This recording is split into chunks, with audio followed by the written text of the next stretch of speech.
How was it working again with Carter Burwell, who did the brilliant score for Carol, and now it's a beautiful. This is quite a job, right? He's an amazingly gifted, thoughtful,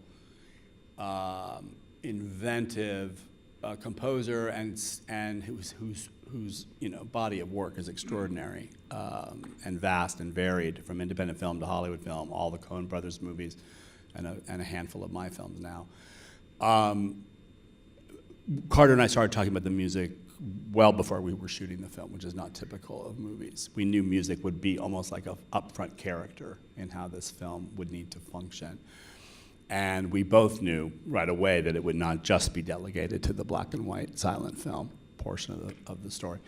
So, and yet it was a massive job for him because we started to cut with temp music, temporary score, me and my editor, Afonso Gonçalves, while as I usually do in a movie, we work with temporary music, and Fonzie has an amazing ear for that.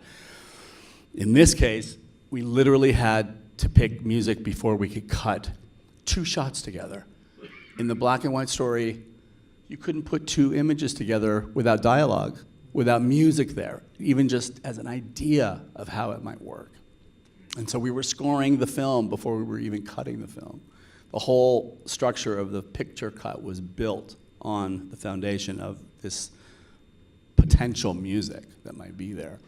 And then Carter had the very big challenge of coming in and having to replace all of that and give it enough variety and delicacy and dynamic range. So there are parts that are really big and full, and parts that are just almost evaporate to silence and play with the sort of experimental sounds of 70s music, 70s alternative music or electronic music.